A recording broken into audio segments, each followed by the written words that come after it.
Horror कहानियां थी। काला जादू। अपने बेटे रिशु के माथे से टपकते हुए पसीने को देखकर सविता की हालत खराब हो गई। ऐसा आज पहली बार नहीं हुआ जब रिशु नींद से घबराकर जागा है। हाय मेरा बच्चा, न जाने किसकी नजर लग गई है तुझे। जब से मेरे बच्चे ने 10वीं के एग्जाम में स्कूल टॉप किया है तब से रोज बुरे बुरे सपने आने लगे हैं। हाँ माँ, मैंने आज फिर से एक काले साए को देखा। वो यहीं मेरी आंखों के सामने खड़ा था। माँ मुझे बचा लो माँ।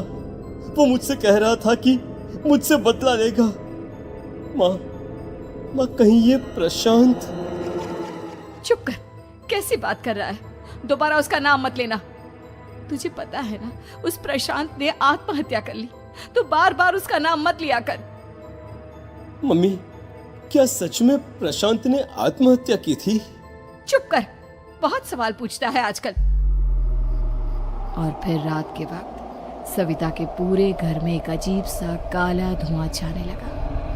गहरी नींद में सोई सविता की जैसे ही आंख खुली उसका दम घुटने लगा। वो दौड़कर रिशु के रूम की तरफ गई जहां उसके दरवाजे पर घूमती एक काली परछाई देख वो बुरी तरह से घबरा गई। कौन है वहाँ? कौन है? सामने आओ। ये मैं हूँ, तुम्हारी काली करतूत। और अब मैं तुम्हारे बेटे को ले जाने आया हूँ। नहीं, मेरे बच्चे को छोड़ दो प्लीज। मेरे रिशु को कुछ मत करना। वो परछाई रिशु के कमरे में घुस जाती है। सविता भी उसके पीछे पीछे दौड़कर जाती है और देखती है कि अब वो साया साफ नजर आ रहा था। वो सर से पैर तक खून में सना हुआ था और उसके शरीर के सारे अंग कटे फटे हैं। क्या चाहिए तुम्हें? तुम जो बोलोगे मैं करूंगी, लेकिन मेरे रिशु को छोड़ दो। उस परछाई ने रिशु को गर्दन से पकड़कर दीवार के सहारे हवा में उछाल दिया। रिशु जोर जोर से चिल्लाने लगा। माँ बचाओ मुझे, बचा लो माँ, ये मुझे मार डालेगा। माँ मुझे बचा लो माँ। नहीं ऐसा मत करो, मुझे मार दो लेकिन मेरे बच्चे को छोड़ दो। मैं तुम्हारे आगे हाथ जोड़ती हूँ। वो परछाई रिशु को जमीन पर गिरा देती है और अचानक वहां से गायब हो जाती है। रिशु, मेरा बच्चा, तू ठीक तो है ना? कुछ बोल बेटा, क्या हुआ है तुझे? मैं ठीक हूँ माँ। क्या हुआ था यहाँ पर? कुछ नहीं बेटा, कुछ नहीं। तू परेशान मत हो। हम कल ही गांव के बाहर जो तांत्रिक महाराज रहते हैं उनके पास चलेंगे। ठीक है माँ, हम जल्द ही उनके पास चलेंगे। मुझे बहुत डर लग रहा है माँ। ये बार बार मुझे डरावने सपने आना, ये सब हमारे साथ क्यों हो रहा है माँ? अगले दिन सविता अपने बेटे रिशु को लेकर गांव के बाहर तांत्रिक के पास जाती है। जिस जगह पर तांत्रिक रहा करता था वो जगह बहुत डरावनी थी। चारों तरफ कंकाल और खूब भूतियां नजर आ रही थी। गांव से दूर वीराने में उस जगह पर जोर से आंधी चल रही थी। रिशु ने डर कर अपनी माँ का हाथ पकड़ लिया। माँ मुझे बहुत डर लग रहा है। ये कैसी जगह है? देख बेटा, हमारे साथ जो कुछ भी हो रहा है उसका इलाज सिर्फ और सिर्फ ये तांत्रिक महाराज ही बता सकते हैं। अब यही है जो हमें प्रॉब्लम से बाहर निकाल सकते हैं। जैसे ही सविता और रिशु तांत्रिक की झोपड़ी के अंदर पहुंचे, वहां का नजारा देखकर उनकी आंखें फटी की फटी रह गई। तांत्रिक की झोपड़ी के अंदर कई सारे लोग अपनी गर्दन घुमा घुमा कर जोर जोर से चीख रहे थे। कौन हो तुम और यहाँ क्यों आई हो? महाराज, मेरे बेटे को कुछ दिनों से एक डरावनी काली परछाई नजर आती है और कल रात उसने मेरे बेटे पर हमला भी कर दिया।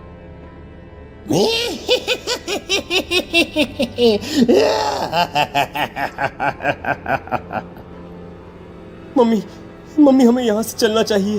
ये जगह मुझे ठीक नहीं लगती। नहीं बेटा, ऐसा नहीं कहते। रुक जाओ, 2 मिनट के लिए रुक जाओ। क्या कहा? काली परछाई? तुम्हारे बेटे पर किसी काली परछाई ने हमला किया? हाँ महाराज, वो कह रही थी कि वो मेरे बेटे को कुछ कर देगी, कोई उपाय बताइए महाराज। मेरे बेटे के साथ कुछ गलत नहीं होना चाहिए। तुमने किसी दूसरे के साथ गलत किया है तो तुम्हारे साथ भी गलत होकर ही रहेगा। तुमने किसी की जान ली है, किसी को मार डाला है तुमने। नहीं महाराज, मैंने ऐसा कुछ नहीं किया। मैंने किसी की जान नहीं ली। मुझे कोई उपाय बताइए। लगता है तुम इतनी आसानी से नहीं मानोगी।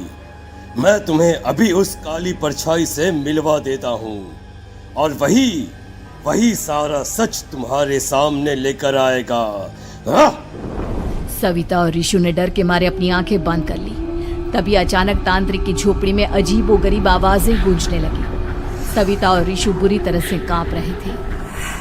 आंखें खोलो और अपने सामने देखो। क्या यही है वो जिससे तुम कल रात को मिली थी? बताओ मुझे। हाँ, इसने कल रात मेरे बेटे के ऊपर हमला किया था। ये उसी लड़के की भटकती हुई आत्मा है जिसे कुछ दिन पहले तुमने मार डाला था। मम्मी ये महाराज क्या कह रहे हैं? क्या सच में आपने किसी की जान ली है, किसी को मार डाला है? अगर हाँ तो बताइए ना मम्मी, किसको मारा है आपने? किसको? तुम्हारी माँ इतनी आसानी से सच नहीं बताएगी बेटा। इसने एक बच्चे की जान ली है। कहीं उसका नाम प्रशांत तो नहीं महाराज? वो मेरा दोस्त है, मेरा पड़ोसी है। सही पहचाना। देखा सविता, तुम्हारा खुद का बेटा भी जानता है कि तुमने किसी के प्राणों की बलि चढ़ा दी और इसीलिए अब उसकी बुरी आत्मा तुम्हारे घर में भटकती है। मुझे माफ कर दीजिए महाराज, मुझसे बहुत बड़ी गलती हो गई। प्रशांत हमारे पड़ोसी का बेटा था। हर बार उसके नंबर मेरे बेटे से ज्यादा आते थे और इसलिए मैंने उसके कमरे के बाहर काला जादू किया था, पर मुझे नहीं पता था कि वो मर जाएगा। तुम्हारे उसी काले जादू वाली गुड़िया के अंदर एक बुरी आत्मा थी जिसने उस बच्चे के दिमाग पर बुरा असर कर दिया और उसी की वजह से उस लड़के ने अपनी बालकनी से कूदकर आत्महत्या कर ली।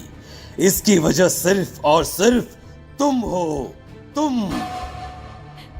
नहीं महाराज, जो कुछ भी हुआ मुझे नहीं पता था कि प्रशांत अपनी जान दे देगा।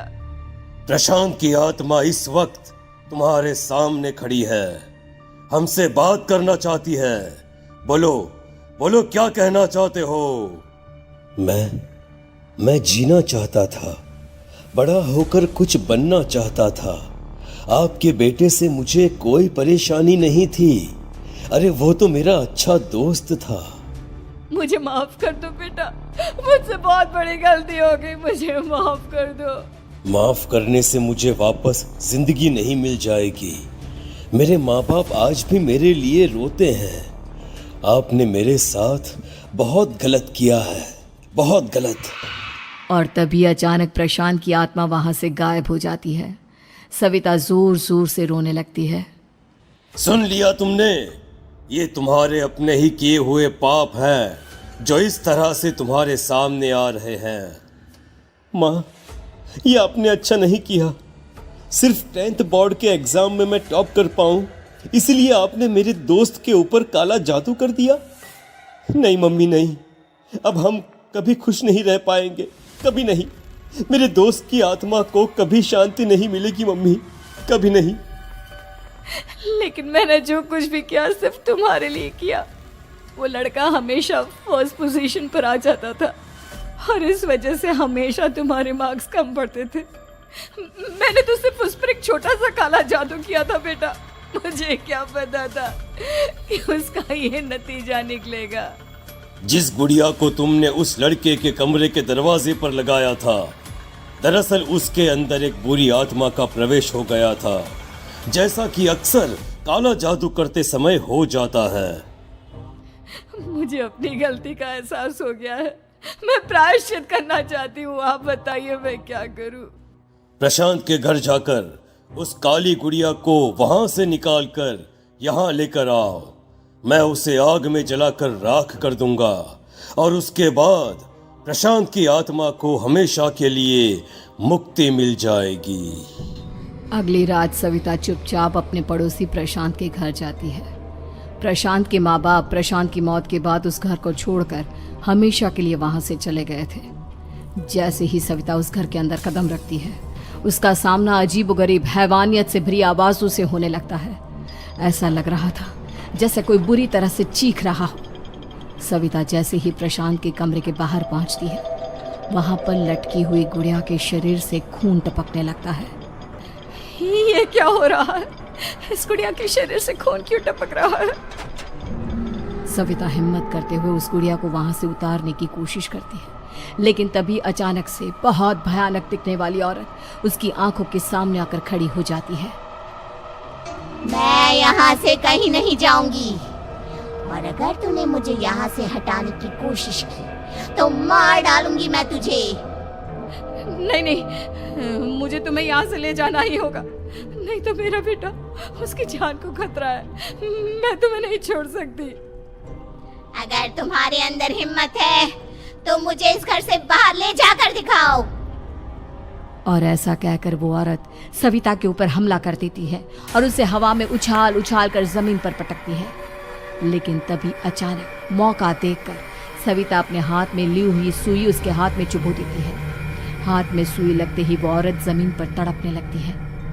ये क्या किया तूने? ये क्या कर दिया? तुझे ऐसा नहीं करना चाहिए था। तांत्रिक ने मुझे कहा था कि तुझसे जीतने का सिर्फ यही एक तरीका है जिससे मैं अपने पापों का प्रायश्चित कर सकती हूँ और अपने बेटे की जान बचा सकती हूँ। और उसके बाद वो डरावनी दिखने वाली औरत एक छोटी सी जादुई गुड़िया में तब्दील हो गई और सविता ने उसे ले जाकर तांत्रिक को दे दिया। तांत्रिक ने जादुई गुड़िया को आग के हवाले कर दिया।